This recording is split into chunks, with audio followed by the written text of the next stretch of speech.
आज का जो सेशन है हमारा वो है G20 के बारे, राइट। G20 जो है हम ऑलरेडी डिस्कस कर चुके हैं। G20 क्या है?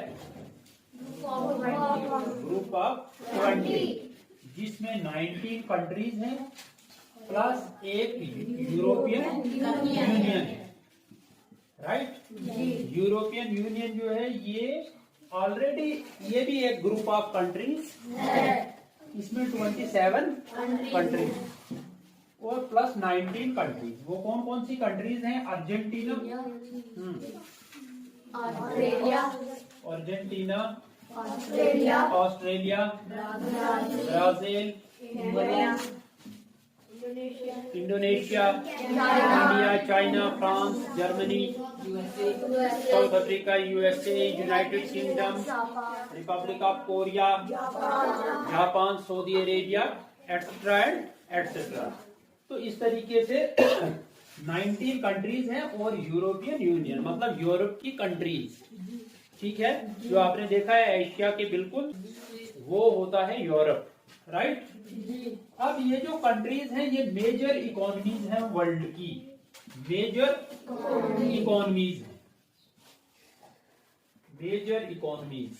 तो ये सभी लोगों ने क्यों एक ग्रुप बनाया है, इसका क्या कारण है, इनका ग्रुप क्यों बना है, ऑब्जेक्टिव क्या है, पर्पस क्या है? शाबाश, ऑलरेडी तुम पढ़ चुके हो कि जब 1997 में क्या हुआ था, Asian financial crisis, Asian financial crisis हुआ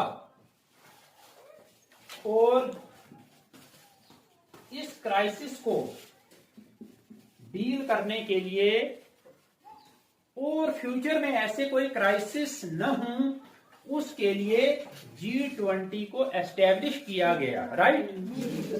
कब एस्टेब्लिश किया गया? 1999 में। जब इसको 1999 में एस्टेब्लिश किया गया उस वक्त एशियन फाइनेंशियल क्राइसिस को मद्देनजर रख के इसको किया गया था कि जैसे एशिया की तरफ जो कंट्रीज हैं उनमें एक फाइनेंशियल क्राइसिस शुरू हुआ था जो ज्यादा देर तक चला नहीं था और उसकी शुरुआत किस कंट्री से हुई थी? वेरी गुड, थाईलैंड से उसकी शुरुआत हुई थी। बट फिर वो 99 तक सेटल हो गया था क्राइसिस, समझ रहे हो। बट फिर पूरी दुनिया को ये लगा कि कुछ तो करना पड़ेगा जिससे आने वाले वक्त में ऐसी समस्याओं के साथ डील किया जाए। तो फिर G20 को एस्टेब्लिश किया गया और इसका पहला जो ऑब्जेक्टिव था वो क्या है?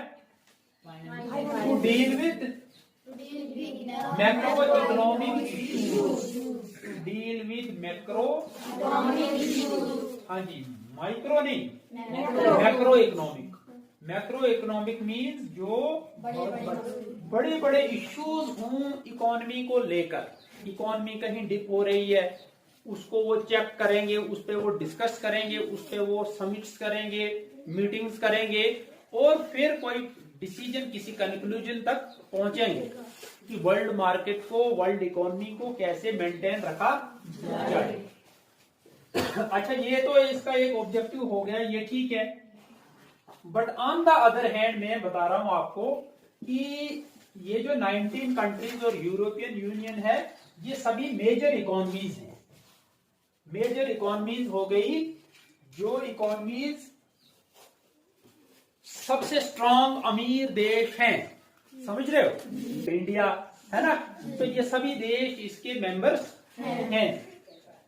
अभी ये जो G20 का जो ग्रुप है ये वर्ल्ड की पॉपुलेशन जो है ना, टोटल पॉपुलेशन उसके कितने परसेंट को ये रिप्रेजेंट करता है? 2/3 पॉपुलेशन। 2/3 पॉपुलेशन। वर्ल्ड की कितनी जीडीपी को ये करता है? 85।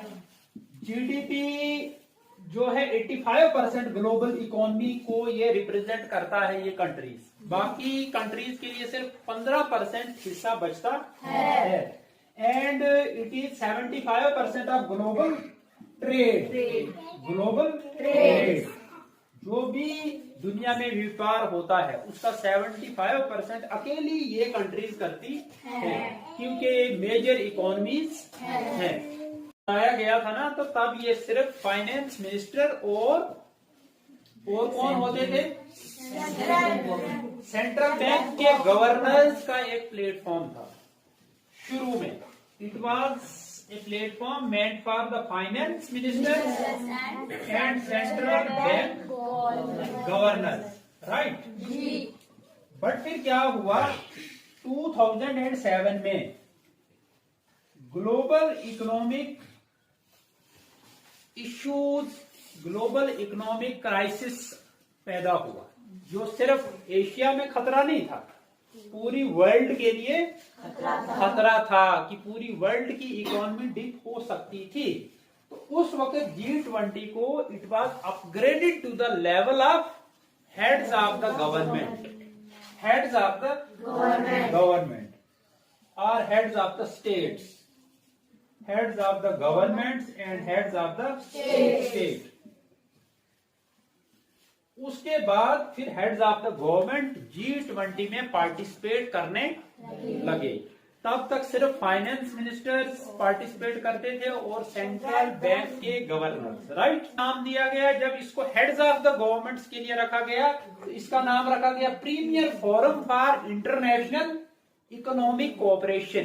Premiere forum premier forum for international economic cooperation, समझ रहे हो? इकोनॉमिक कोऑपरेशन कि वर्ल्ड की बड़ी इकोनॉमीज एक दूसरे को सहयोग देंगे, ठीक है। उद्देश्य या ऑब्जेक्टिव पहले से ही वही था, बट शुरू में फर्क ये था कि तब heads of the governments involve नहीं थे, सिर्फ फाइनेंस मिनिस्टर तक बात होती थी। अभी आप देखो जो G20 मेंबर्स हैं, जो हमने कहा आपको कि ये 19 कंट्रीज हैं प्लस यूरोपियन यूनियन है, लेकिन आपने दूसरी तरफ ये पढ़ा कि वर्ल्ड की पॉपुलेशन का ये 2/3 को रिप्रेजेंट करते हैं। इसका मतलब है वर्ल्ड मैप जो आपके सामने है, इसमें बहुत बड़े मेजर पे भी आप इसको देख सकते हो कि मैंने एक तो ये G20 कंट्रीज को रिप्रेजेंट करता है, ये येलोइश जो रीजन है, ठीक है। और ये आपका वर्ल्ड मैप है, ये आपका एशिया है, तो एशिया वाला देखो पोर्शन पूरा येलो है। इट मींस कि यहाँ पे सारी नहीं है, ऐसा नहीं मानना, क्योंकि हमारे पास 19 कंट्रीज है प्लस यूरोपियन यूनियन है, बट जो कंट्रीज हैं वो बड़ी बड़ी कंट्रीज हैं, तो ज्योग्राफिकली ज्यादा एरिया को वो कवर करते हैं। जैसे चाइना है वो यहाँ पे है, रशिया है वो यहाँ पे है, कनाडा है वो यहाँ पे है, तो ये एरिया वाइज भी बड़ी बड़ी कंट्रीज है, आप समझते हो। तो इस तरीके से अभी देखो ये आपका साउथ अमेरिका है, यहाँ पे साउथ अमेरिकन कंट्रीज हैं, तो सारी है। नॉर्थ अमेरिका है तो सारा है, कनाडा वगैरह वगैरह सारा लेके ये आपका यूरोपियन कंट्रीज है। ये है मिडिल ईस्ट की कुछ कंट्रीज जो हैं वो यहाँ पे मतलब G20 की मेंबर नहीं है। मिडिल ईस्ट ये वाला एरिया हो गया, यहाँ पे यूरोप के बिल्कुल नीचे और एशिया के बिल्कुल साथ में, आप समझ रहे हो। तो ये वाली कंट्रीज जो हैं ये इन्वॉल्व नहीं है, बाकी सारी कंट्रीज इन्वॉल्व हैं। तो समिट होता है ना, इसका समिट एनुअल समिट होता है। एनुअल होता है, हर साल सम्मेलन होते, बट इसका कोई अपना हेडक्वार्टर नहीं है। No headquarter of G20 members. इसकी प्रेसिडेंसी जो है वो रोटेशनल बेसिस पे होती है। आज किसी के पास है, कल किसी के पास होगी। जस्ट लाइक हमने एक एग्जांपल पढ़ी थी कल, हमने पढ़ा कि 2022 में कौन प्रेसिडेंट था G20 का? इंडोनेशिया। फिर आपका 2023 में कौन है? इंडिया। 2023 में आ गया इंडिया। देन 2024 में कौन है? ब्राजील। फिर 25 में कौन है? South Africa. तो इस तरीके से रोटेशनल बेसिस पे G20 के सम्मेलन होते हैं। अभी इंडिया में है, और इंडिया को ये प्रेसिडेंसी कब मिली, किस डेट को? We have already discussed that. First, that is not one, that is 1 December 1 दिसंबर 2022। कब तक चलेगी? टू 10 September 30 नवंबर 2023। ये इस पीरियड में प्रेसिडेंसी भारत के पास है। अब आप देखो, जब भारत के पास प्रेसिडेंसी आई तो लोगों का मानना है कि ये तो रोटेशनल बेसिस पे होती है, कभी किसी कंट्री कभी किसी कंट्री, तो ये कोई बड़ी बात नहीं है। बट ये इनफैक्ट बड़ी बात है, हमारे लिए बहुत बड़ी बात है, क्योंकि इस वक्त हमारी कंट्री जो है वो एक डेवलपिंग नेशन है और फास्ट डेवलपिंग नेशन है। फास्ट डेवलपिंग नेशन है। वर्ल्ड की 5th बड़ी इकोनॉमी हम हैं, वर्ल्ड की लार्जेस्ट डेमोक्रेसी हम हैं।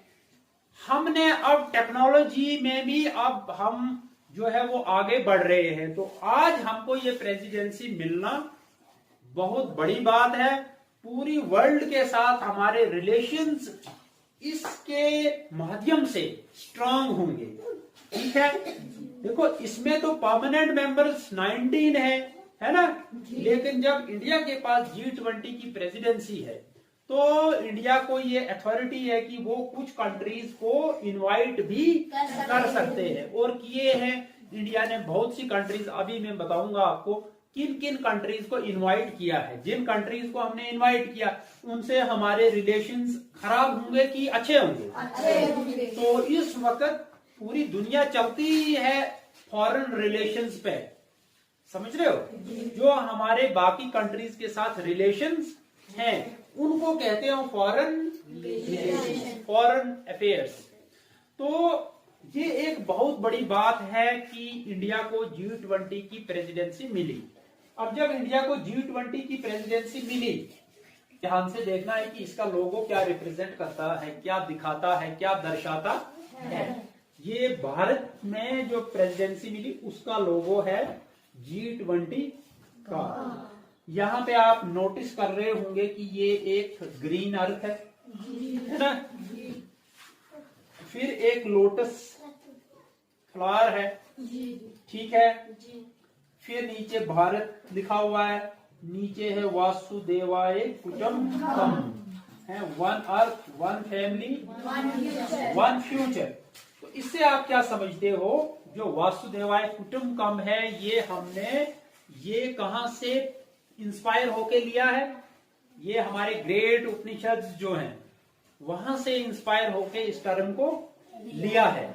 जो आपका लोटस का फ्लावर है ये हमारी प्रोग्रेस, हमारी तरक्की का प्रतीक है लोटस, इसलिए यहाँ पे लिया गया है। और जो लोगो है, लोगो का जो कलर आप देखोगे G20 जिसमें लिखा हुआ है, it is inspired by the try colour, तिरंगा जो हमारा है उससे इंस्पायर होके इसको बनाया गया है।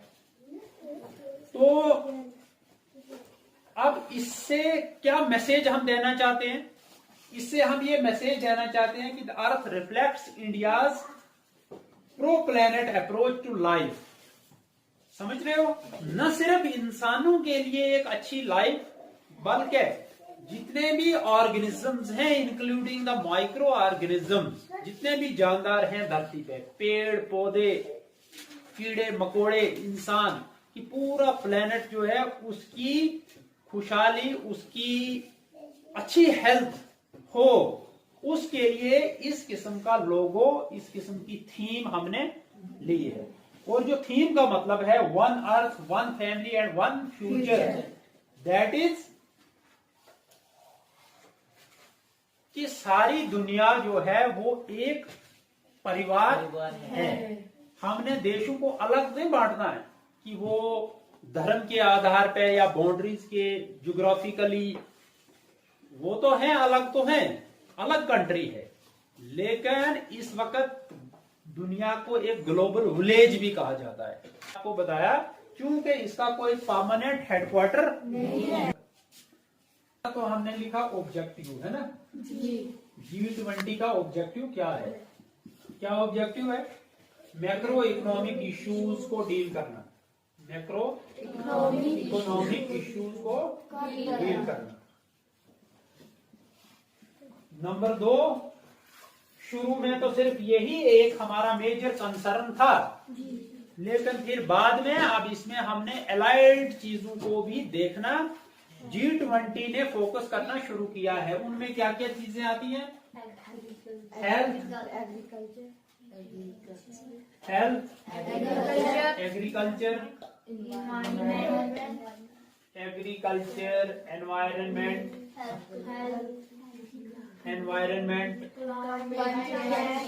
क्लाइमेट चेंज, हाँ जी, climate change, education, anti corruption,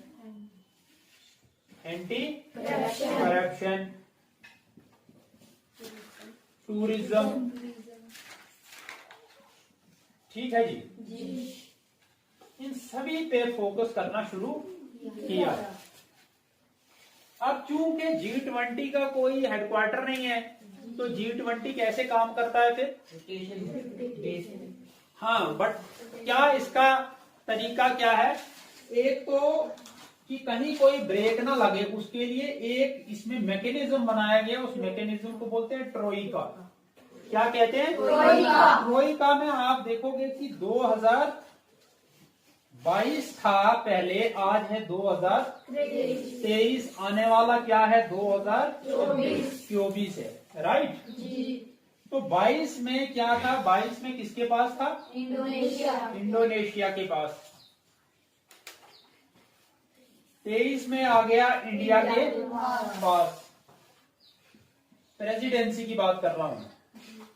and यहां पे जाएगा ब्राजील के पास। बट इन तीनों कंट्रीज को मिलके इस वक्त यहां पे काम करना है, ताकि इंडिया में G20 सक्सेसफुली हो। जो इमीडिएट पिछला होस्ट था, जो इमीडिएट अगला होस्ट होने वाला है, इसको, इस अरेंजमेंट को हम कहते हैं ट्रोइका। इससे क्या होता है कि G20 की कंटिन्यूटी बनी रहती है। अब जब अगले साल ब्राजील में होगा तो वहां पे इंडोनेशिया काम करेगा, पार्टिसिपेट करेगा? वैसे नहीं, इंडिया को करना पड़ेगा। और किसको करना पड़ेगा? साउथ अफ्रीका, जो और इमीडिएट कमिंग है ना। इस अरेंजमेंट को हम क्या कहते हैं? ट्रोइका। शेरपा ट्रैक,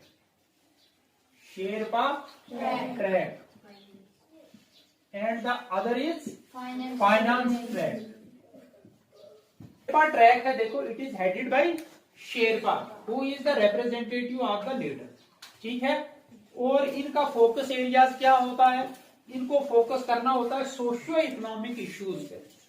इस वाले ट्रैक में सोशियो इकोनॉमिक इश्यूज पे फोकस करना होता है, जिसमें एग्रीकल्चर है, एंटी करप्शन है, क्लाइमेट है, आपका डिजिटल इकोनॉमी है, एजुकेशन, एम्प्लॉयमेंट, एनर्जी, ठीक है, health, tourism, trade and environment.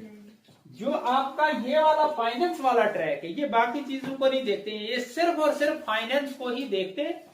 जो भी इकोनॉमिक इश्यूज हैं, fiscal and monetary policy issues such as global economy, infrastructure, financial regulation, financial inclusion, international financial architecture, ठीक है, एंड इंटरनेशनल टैक्सेशन। तो आप कह सकते हो कि ये स्कोर बोर्ड को चेक करता है कैसे, किस फील्ड में? इकोनॉमी की, हेल्थ के फील्ड में। किसी भी कंट्री की एक इकोनॉमिक हेल्थ होती है, इकोनॉमिक हेल्थ। इकोनॉमिक हेल्थ का मतलब ये नहीं है कि ये कोई सेहत की बात यहाँ नहीं हो रही है। इकोनॉमिक हेल्थ का मतलब होता है कौन सी कंट्री कितना अच्छा बिजनेस कर रही है, किसकी जीडीपी बढ़ रही है ना, कि उसकी इनकम बढ़ रही है, वो अमीर हो रही है, उसको चेक करता है फाइनेंस ट्रैक। तो ये बाकी जो सोशियो इकोनॉमिक इश्यूज हैं वो शेरपा ट्रैक से चेक होते हैं। नेक्स्ट करो। एजुकेशन वर्किंग ग्रुप जो है वाज एस्टैब्लिश्ड इन 2018। जो एजुकेशन वर्किंग ग्रुप है वो कब बना? 2018 में। जब प्रेसिडेंसी किसके पास थी? Indonesia, no, Argentina's presidency. Indonesia को तो पिछले साल थी 22 में, 2018 में कैसे होगी? तो तब अर्जेंटीना के पास थी प्रेसिडेंसी। उस टाइम एजुकेशन वर्किंग ग्रुप को यहाँ पे इनकॉर्पोरेट किया गया and that focuses on strengthening learning outcomes. क्या? लर्निंग आउटकम्स आपको and equitable access to technological tools. Equitable access to technological tools. अभी देखो, हमको लैपटॉप पे नहीं देखना था, अगर हमारे पास पूरे टेक्नोलॉजिकल टूल्स होते तो हमारी ये पूरे स्क्रीन पे, इस दीवार पे हम ये चीजें देख रहे होते। हम G20 का लोगो इस पूरे बोर्ड पे देख रहे होते, समझ रहे हो? हम वर्ल्ड का मैप यहाँ पे देख रहे होते, हम G20 कंट्रीज का मैप यहाँ पे देख रहे होते हैं जी। हम जो मीटिंग्स इनकी हुई यहाँ पे कश्मीर में, उसको हम लाइव यहाँ पे चलाते। बट आईसीटी टूल्स अभी हमारे पास नहीं है। बट एजुकेशन वर्किंग ग्रुप जो है वो ये इंश्योर कर रहा है कि इस किस्म की एजुकेशन में इस किस्म के सुधार, technological tool, digitalisation, universal quality education, universal quality education. Thank you very much.